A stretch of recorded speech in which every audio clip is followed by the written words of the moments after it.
A vicious militant is systematically targeting innocent civilians. The guy was so brutal. If you kill everybody else, eventually people stand back and say, whoa, we got a big guy. An elite group of special forces are hand-picked from across the world to take the terrorists out. You do a series of raids that is devastating. They are led by a maverick general with radical new methods. If you hit an organization repeatedly enough, you could actually cause them to collapse. It's a race against time. They must stop him before more blood is shed. Nothing's routine if there's lives at risk.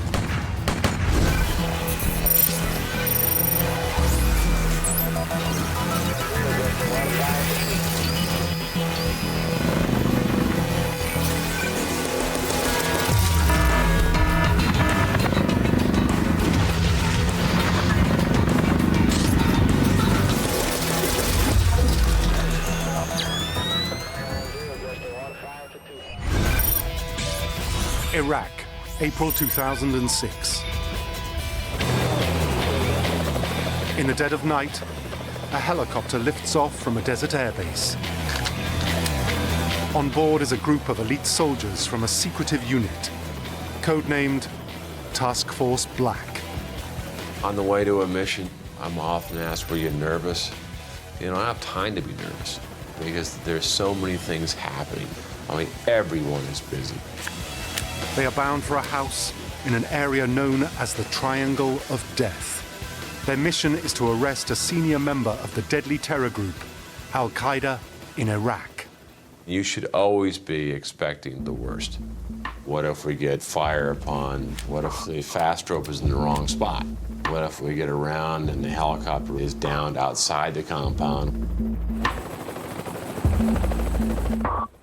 Their targets are ready to resist with extreme violence. Almost as soon as they were through the door, they were hit by a hail of bullets. The people inside clearly knew somebody was coming. They were armed and they were waiting. The team quickly kill the first militant and move in to clear the rest of the building. There were half a dozen assault rifles. There were dozens of hand grenades. There were at least 2, possibly 3, wearing suicide vests. And at the top of the staircase, one of the suicide bombers steps out of the shadows and detonates his vest.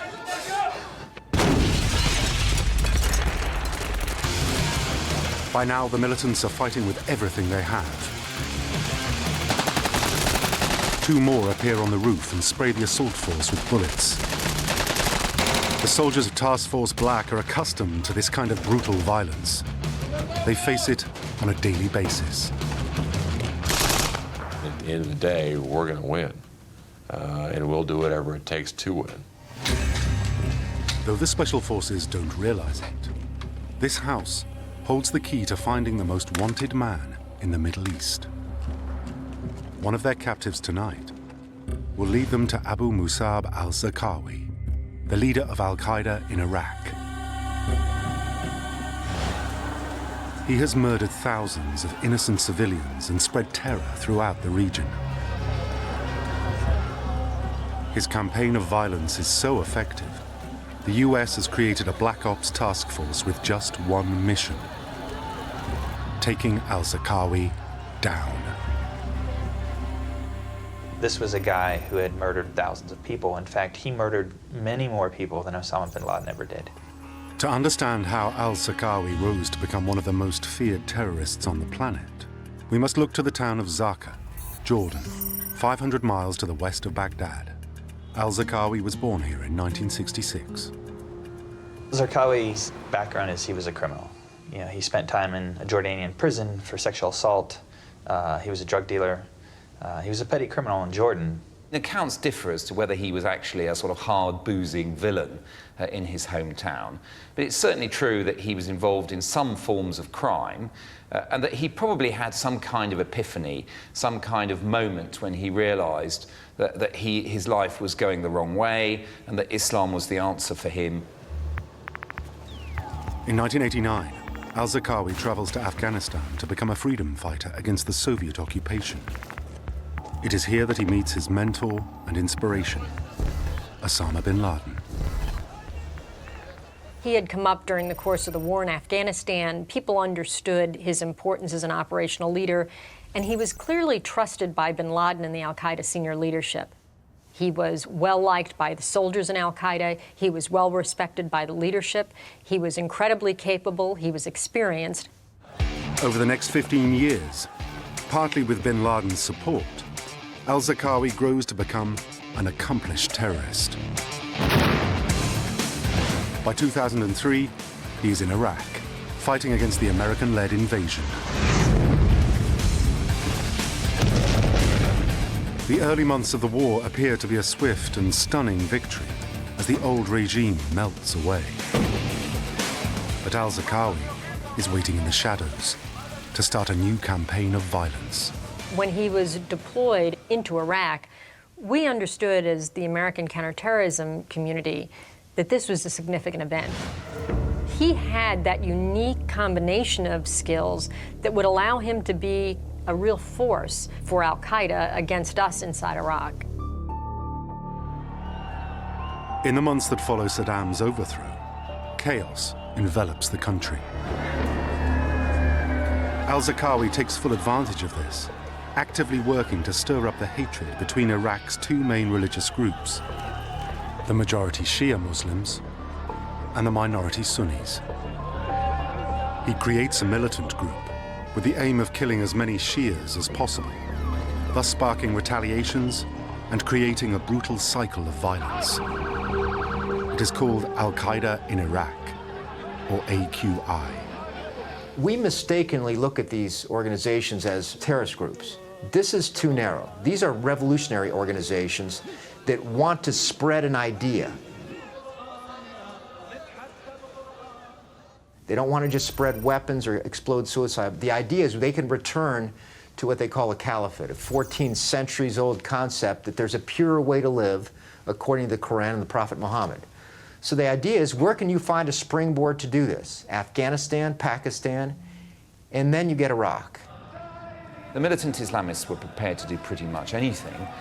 And of course, quite soon they discovered that bombing things like the UN offices in Baghdad, the International Committee of the Red Cross offices, and then moving on to targets like markets, queues outside police stations where the police were recruiting, all those sort of things, were actually far easier targets than American convoys or American bases, where the T-walls had gone up. The base represented a hard, concrete face to the world. And, you know, yes, if you drove a truck up, you might kill the guy on the gate who was checking passes, but you were unlikely to achieve a major result. Al-Zarqawi orchestrates numerous suicide bombings. A devastating series of attacks in March 2004 kills close to 200 people at Shia holy sites. So they shifted their targeting towards the sort of softer targets that could yield more spectacular results. And of course, soon they were killing dozens, scores, maybe even sometimes over 100 people in a single complex attack.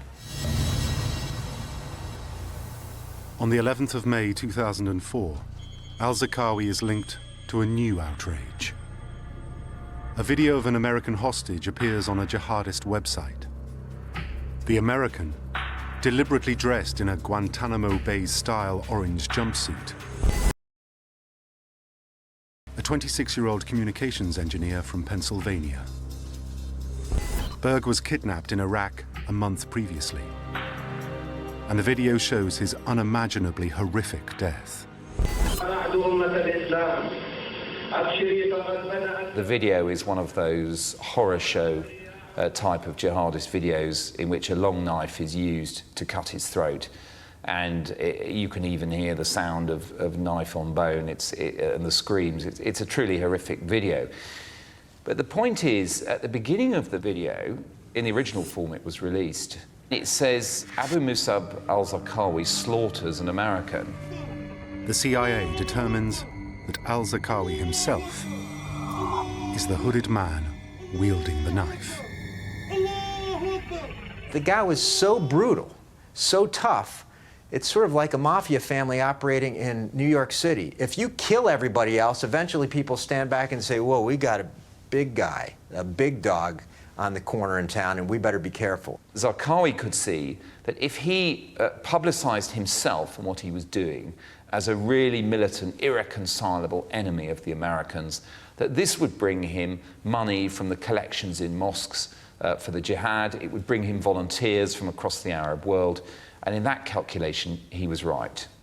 He really put the crosshairs on his own head by all these spectacular acts and all the press that he was receiving. So just the brutality and the effectiveness of his efforts against first the Americans and then the locals, I think people stood back and say, this guy's a blowtorch. We better let him roll.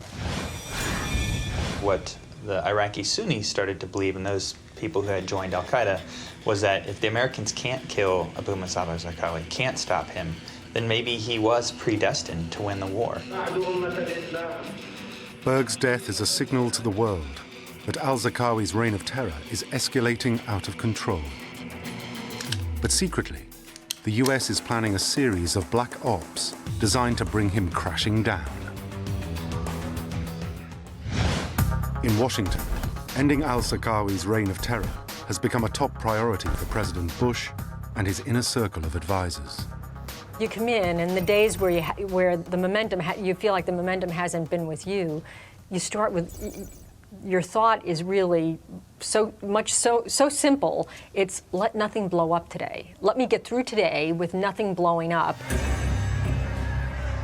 It wasn't that we were losing, it was just like, when will this end, and how will it end? Al-Zarqawi seems to have the power to strike at will, and yet somehow he remains completely hidden. We really didn't know what he was doing in Iraq, and we didn't know, like, did he have wives there? Did he have kids there? Where was he moving? What was his support network? What most counterterrorism officials will tell you is you go through periods where you feel beleaguered, right? You go through periods where you're making very limited progress, and you're trying to understand why that is. Why does he seem to have momentum behind him? And you're trying to figure out, what can I do to change that dynamic? But anybody who's been in this fight will tell you that's what happens. You go through these periods, and you've got to push through it. You've got to understand what is it that's giving him the momentum, and how do you take that away from him? No one even has a recent photo of al-Zarqawi, let alone any idea where he is. He doesn't use a mobile phone, for fear it will be tracked. He only meets with a select group of trusted advisors, whose own whereabouts are unknown. He really was kind of a ghost for a long time. And you would get bits and pieces here, but usually by the time you got them, they were outdated. In September 2003, a new general arrives in Iraq. His name is General McChrystal. He has radical new ideas for hunting down al-Zarqawi and destroying AQI. General McChrystal is one of the most dedicated individuals I've ever met. He is a driven warrior. He artfully looked at where he could make the most impact. Stan McChrystal, unique guy. Years of experience with our Special Operations Forces at all levels, former Ranger commander. You get personalities that are that strong, that experienced, that well respected. The force falls in, and their operational experience starts to show. And it's just the type of guy you want in that position. McChrystal is the newly appointed commander of the Joint Special Operations Command, or JSOC. Certainly in every conflict, the JSOC has been there. They were in Grenada, they were in Panama, Gulf I, Gulf II, Kosovo. Pretty much where there's a conflict, you can depend that JSOC has been there first, and they're always the last to leave. Formed in the late 1980s to coordinate the work of America's elite troops, JSOC controls the best of the best from across the US military. These are the so-called Special Mission Units: Navy SEAL Team 6, Army Delta Force, and the Air Force 24th Special Tactics Squadron, active in every corner of the world, often on highly classified missions, the men of JSOC are experts in precise, targeted strikes against hard-to-reach enemies. It was a very secret organisation, and it was tasked with fighting the most sensitive types of mission against US enemies, obviously, in the context post 9/11, terrorist enemies, counter-terrorism. At the start of the war, JSOC's mission had been to find and arrest the leaders of the old Iraqi regime, the men famously depicted on a deck of cards, with Saddam Hussein as the ace of spades. Ladies and gentlemen, we got him.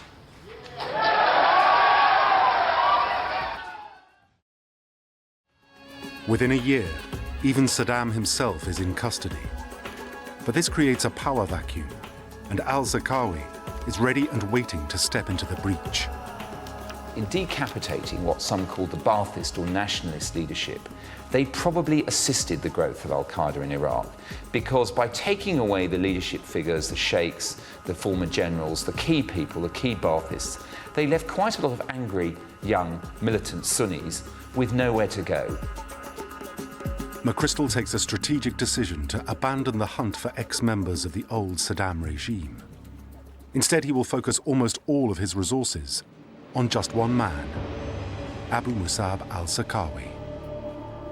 Our commander gave us a big speech. The point of the speech was the only way to win the Iraq War and to stop the violence between Sunni and Shia is to find and kill or capture Abu Musab al-Zarqawi. To get to al-Zarqawi himself, McChrystal knows he needs to build a complete picture of his terror network, AQI.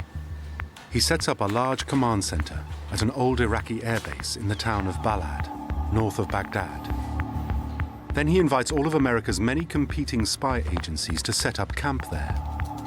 From now on, interagency turf wars are banned, and everything will be shared. When we started working with Special Forces, and I remember General McChrystal, who's a real hero in this war, I remember him coming into CIA headquarters and saying, you know, we need some of your people. And as any bureaucrat will, you sit back there and say, all right, is this dog going to hunt? What are we trying to do here? The idea is that every piece of information, however insignificant, will be brought here and fed into a massive database. If McChrystal and his men learn everything they can about AQI, they may be able to quickly find its weakest points and strike. Senior leadership understood that in order to win a counterinsurgency, you could not win it by being on the defensive. You had to go on the offensive. You would be shocked at, one, the focus on the targets. These are the top 10. Here are the intel collection tasks. This is how we're moving against them. And as information breaks on each one, you see the various forces and the interagency and the allies, and in some cases the Iraqis, move against that. And it's an unfolding story every day. It's constantly updated. It never blinks. It never sleeps. A key part of the plan is to pump each captured militant for as much intelligence as possible. So McChrystal sets up a special detention facility right next door to his command center. The interrogation unit essentially composed of where we kept the prisoners and also our interrogation rooms, and then our analysis room and our desks, which we called the Gator Pit. Part of our facility was, you know, an old Saddam era aircraft hangar, and then the rest of it was just kind of like makeshift built additions to a warehouse, essentially. Using his huge store of the most up-to-date intelligence, McChrystal unleashes the most dangerous weapon in JSOC's arsenal: the special mission units of elite frontline soldiers. These men will also work in an entirely new way. Historically, they ran only 1 or 2 major operations per year. Now they will conduct multiple raids on a daily basis. I can remember visiting Iraq, And watching them, they didn't go out once on a night, they went out multiple times. Oftentimes the intelligence operators would go with the special forces. It all starts by piling in the back of a striker vehicle and sitting in a very cramped space that's very hot and very dark.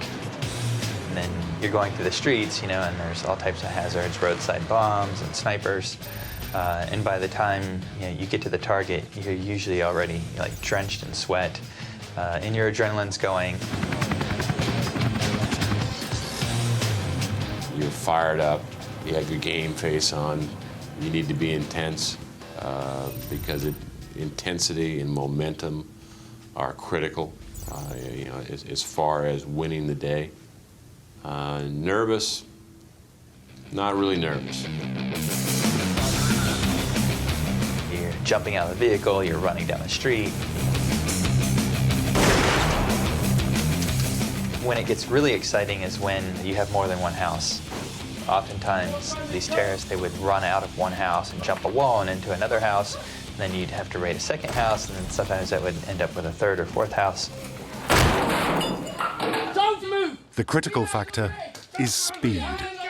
Every time a militant is captured, the members of AQI around him will try to cover their tracks by reorganizing the entire network. You had information that would perish. It was time sensitive. That sometimes needed to be run down to the ground, and maybe that would be the only chance of preventing a catastrophe or an act that would kill, a U.S. soldier or our ally. It's a cat and mouse game. The terrorists constantly change their routines, abandon safe houses, and recruit new men to replace those that have been lost. But if McChrystal's people can work faster than their enemy, they will destroy AQI before it can regenerate. You take technical information, things like stuff you get off a captured cell phone or a captured hard drive. You take detainee operation, what detainees are saying about the network they just came from, and you put them in a big hopper and say, our software, our analysis, our people have to be good enough so they can put together a picture of what that network looks like. And not only put that picture together, do it well enough so that an operator can conduct a raid within 24 hours. You're doing it for years on end with people from every agency in town. Incredible. In a way, the most important idea that General McChrystal and JSOC brought to this whole thing was that if you hit an organization fast enough, accurately enough, and repeatedly enough, you could actually cause them to collapse. JSOC soon develops into a well-oiled machine. Every night, 4 Black Ops task forces spread out through Iraq, performing up to a dozen raids at one time. Go! Go, go, go! Each group is assigned to take down targets in a different part of US-occupied territory. To the north is Task Force Red, formed from the Army's 75th Rangers Brigade. To the west, Task Force Blue, made up of US Navy SEALs. The center of Iraq will be the responsibility of Task Force Green, staffed by the US Army's most elite unit, Delta Force. These soldiers are joined by a team of elite troops from Britain's Special Air Service, the SAS, operating under the codename Task Force Black.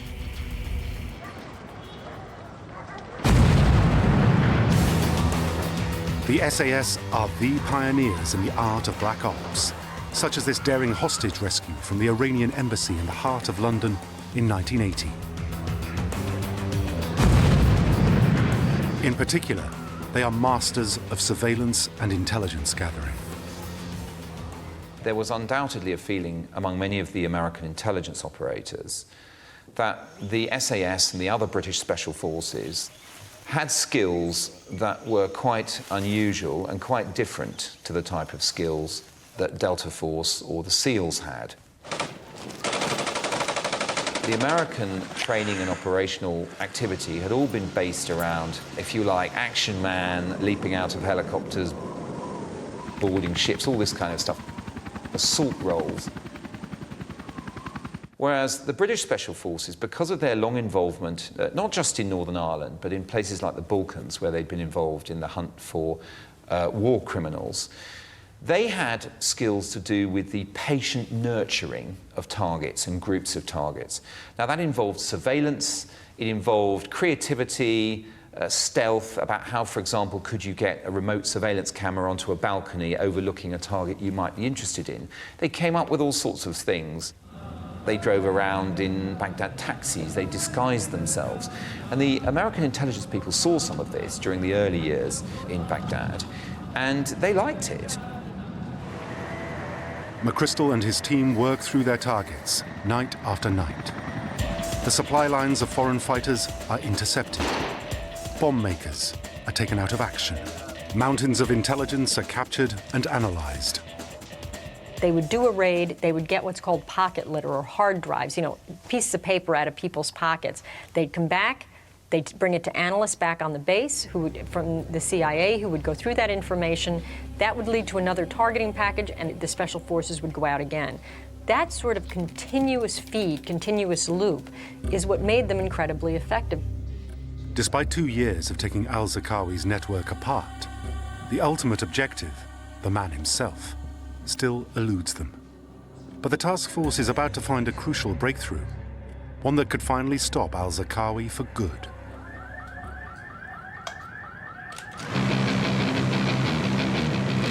Strike teams from JSOC, the US Joint Special Operations Command, are staging multiple raids across Iraq every night. This secretive organization joins together elite special forces from across the US military and its allies. They are under the command of a single leader, General Stanley McChrystal. By the start of 2006, their system of rapid-fire raids and sophisticated intelligence gathering is beginning to pull apart the terror network known as AQI. They are also getting ever closer to its feared leader, Abu Musab al-Zarqawi.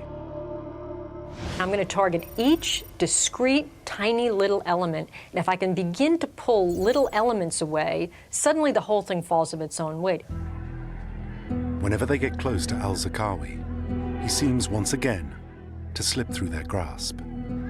Yet, he still retains the ability to perpetrate devastating attacks, especially against so-called soft targets, like Shia mosques, killing hundreds at once.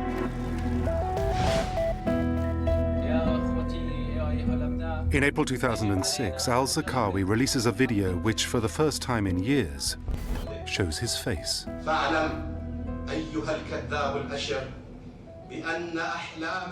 The fact that he was a charismatic military and tactical leader led to this larger-than-life sort of myth about him. I think it fed his ego as well. He kind of began believing his own press, if you will.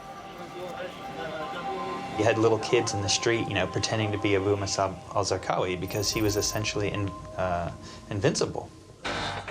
The video urges al-Zarqawi's supporters to show no mercy against their so-called enemies, Iraq's Shia community and the US forces. Just as that video hits the airwaves, one element of the JSOC task force is preparing the latest in their long series of nightly raids. It's a team from the British SAS, operating under the codename Task Force Black. They are now concentrating on an area to the south of the capital. It is a militant heartland, and the soldiers call it the Triangle of Death. The British Special Operations Task Force conducted a series of operations in the Triangle of Death in early 2006. And they planned an operation in April 2006, which they called Larchwood 4. Operation Larchwood 4 is a dangerous and daring raid to arrest a mid-ranking al-Zarqawi henchman, codenamed Abu Haida. McChrystal's intelligence machine has pinpointed him to a safe house in the town of Yusufia.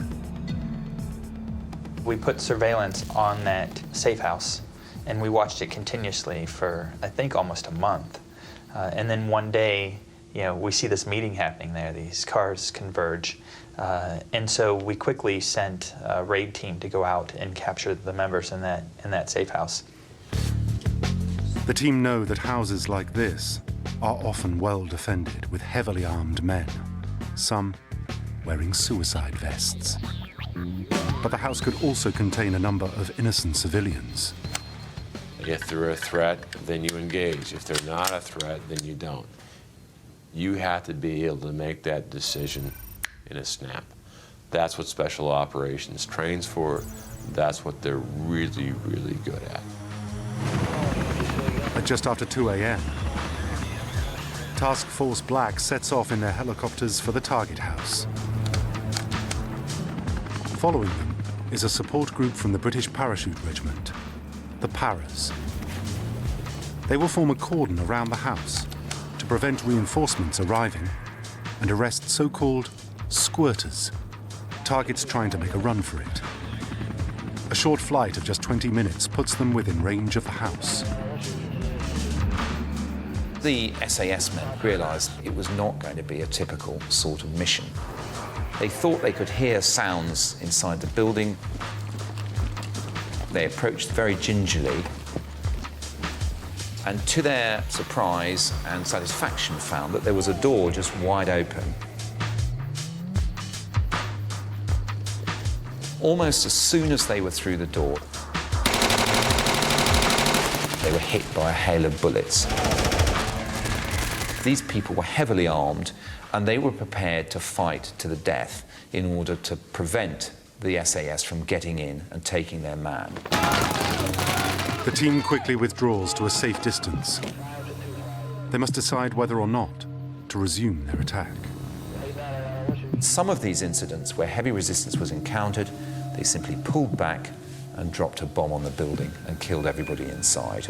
For many different reasons, the SAS commander on the ground decided not to do that. They wanted this person alive for intelligence purposes.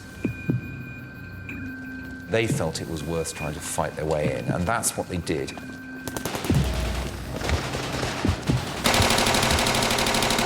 Raid compounds. The objective is to keep the opposition on the run and keep him on the defensive. The team encounter their worst nightmare.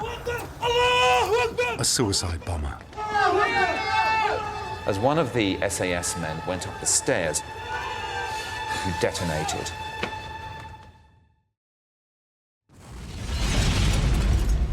The SAS man was blown down the stairs. Fortunately for him, he wasn't seriously wounded. He had cuts and bruises, but of course the suicide bomber had blown himself up. Meanwhile, outside the house, more militants join the fight. They rain fire down on the special forces. Another man wearing a suicide vest, a squirter, fled out the back of the building and hid under a car. The outer cordon of paratroopers enters the fight. Taking out the two militants firing from the roof, they turn their attention to the suicide bomber hiding under the car, shooting him dead before he can detonate his vest.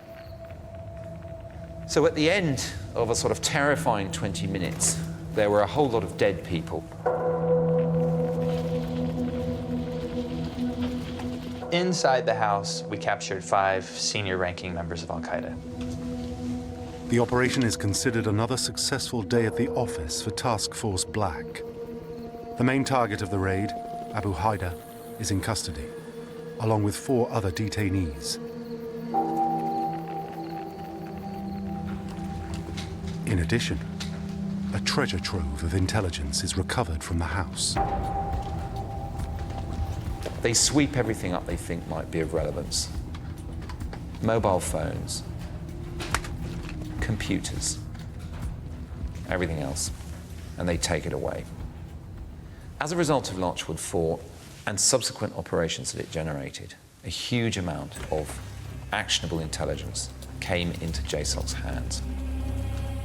When a JSOC analyst starts to probe one of the captured computers, he discovers something extraordinary.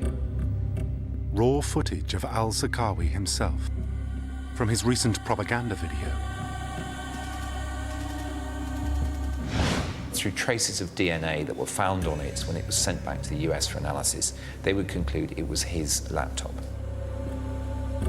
The analysts realize that al-Zarqawi must have left the house just hours before the SAS arrived. We actually started to get excited that we were close because Zarqawi was in that house the day before we raided it. And that's when we finally had the confidence to think that we were hot on his trail. They had narrowly missed their target, but the net is closing in fast.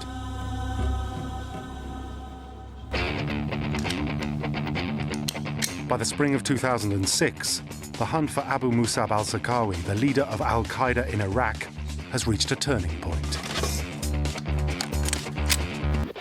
An elite assault team from the Joint Special Operations Command, JSOC, has secured a major breakthrough following a daring raid on a terrorist safe house. The momentum had shifted. The raids of his network were getting faster and closer to him, and so you had the sense, we're going to get there. As well as capturing several senior members of Al-Qaeda in the raid, JSOC soldiers discover a video of enemy number one, al-Zarqawi. Hoping to tarnish his fearsome reputation, the coalition releases the full, unedited video to the media. It contains the familiar footage of the terrorist leader parading through the desert, confidently firing a machine gun. But it also shows another side to al-Zarqawi, a slightly overweight, unimpressive figure of a man. Here's Zarqawi, the ultimate warrior, trying to shoot his machine gun. It's supposed to be automatic fire. He's shooting single shots. No sooner does he figure out how to switch his weapon to fully automatic when it jams, and the self-styled holy warrior can't get it going again. He looks down, can't figure it out, calls his friend to unblock the stoppage and get the weapon firing again. He also appears to be going into battle wearing a nice pair of white trainers, hardly the image of a man threatening the might of America. It makes you wonder. Meanwhile, deep inside JSOC's secret detention center, the task force's interrogators get to work on their captives. The men that we brought in, we called the Group of Five, and we knew that there were 5 important members of Al-Qaeda, but we didn't know what their roles were. And they had this very unbelievable story that they were there to attend a wedding, even though there was no bride or groom, and there were suicide bombers in the house. And little by little, we would get information from one of them, and then we would take that and turn around and use it against the other 4. One member of the group, the senior AQI operative known as Abu Haida, refuses to say anything. He was interrogated for about 20 days. And during that time, he just maintained this story that he was just there to videotape a wedding, even though it was completely unbelievable. For weeks, rotating teams of interrogators try psychological pressure, pleas for cooperation, subtle threats, and subtle promises. Eventually, they decide he will not talk and arrange to have him sent to Iraq's main detention facility, Abu Ghraib prison. I decided that I would go and interrogate him one last time before he left. And I didn't really have permission to do that, but I felt that he could provide very important information towards finding Zarqawi.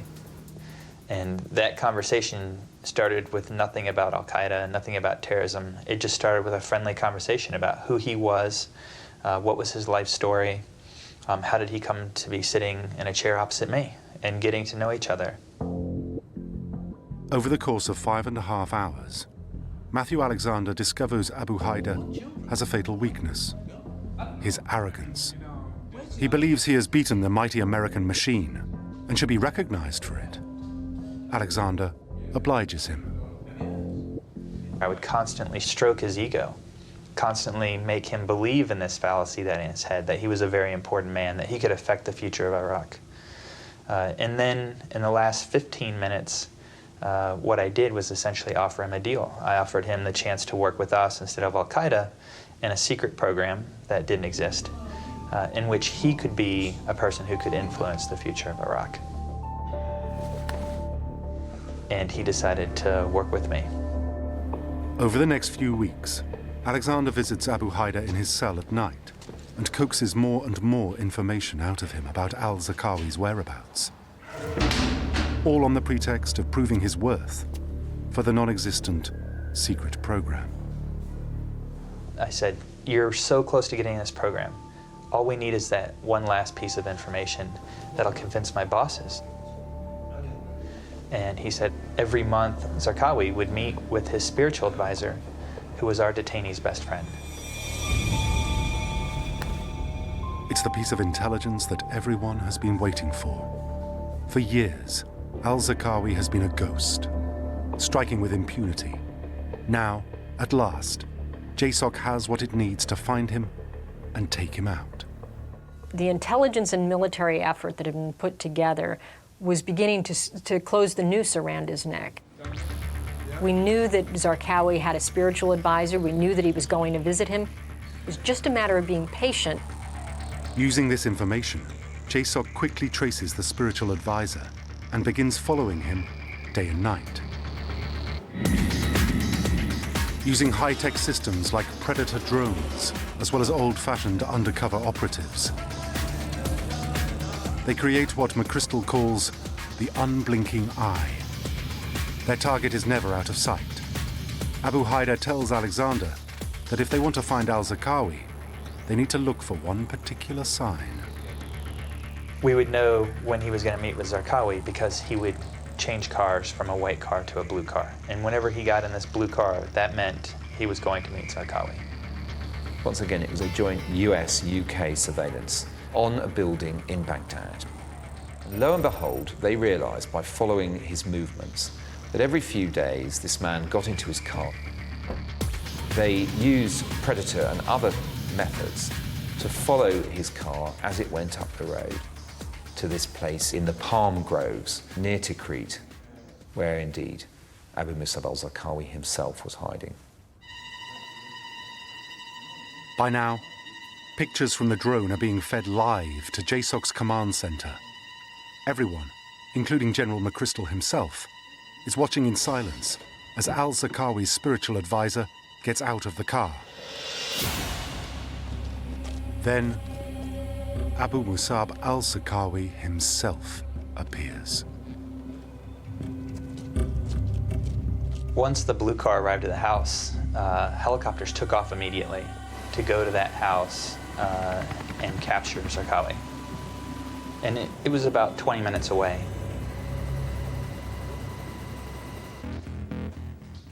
A discussion is held in the command center.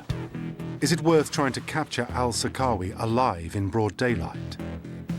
Is it better to wait until nightfall and take him when he's asleep? If they strike now, they risk a heavy firefight and numerous casualties. Worse, al-Zarqawi is a master of the last-minute escape. If they wait, he could easily slip through the net again. This could be their one and only chance to finish the job. And there was a period of time in which we were just waiting. I was watching it live on a video, and we were just waiting. McChrystal believes there is no time to lose. He can't even wait 20 minutes for the assault force to arrive by helicopter. He opts for another plan, designed to take al-Zarqawi completely by surprise. He calls up 2 F-16 fighters patrolling nearby. We were expecting to watch the helicopters land in the raid, which we typically would watch. And instead, after about maybe a 5-minute wait,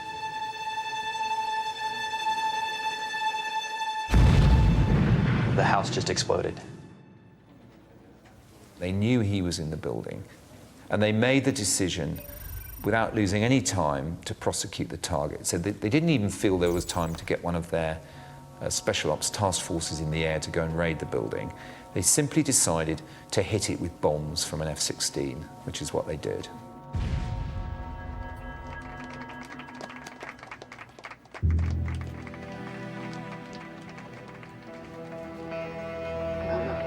Just minutes after the bombing, special forces arrive at the house.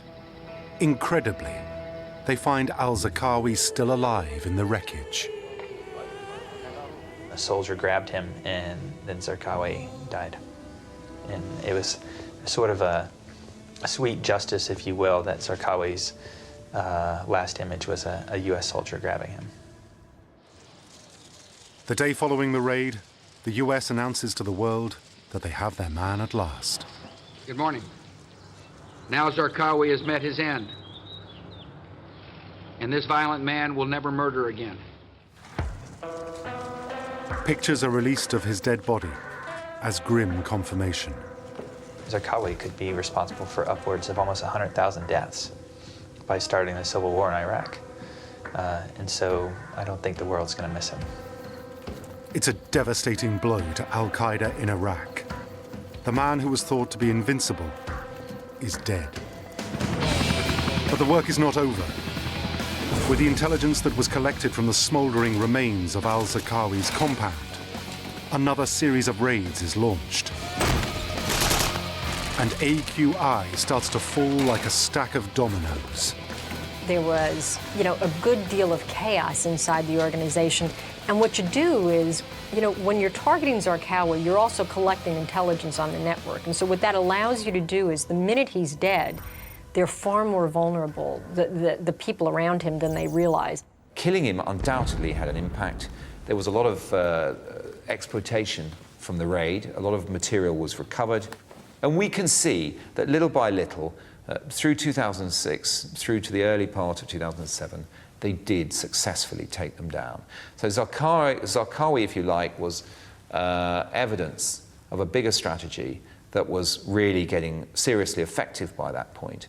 And certainly by the summer of 2007, Al-Qaeda in Iraq had largely been smashed.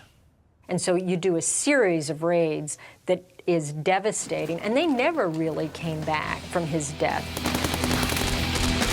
Today, the Joint Special Operations Command is the group of special forces operators that is tasked with planning and executing dangerous and secretive missions for the United States. The black ops it conducts have continued to strike at the heart of Al-Qaeda and other terror groups around the world.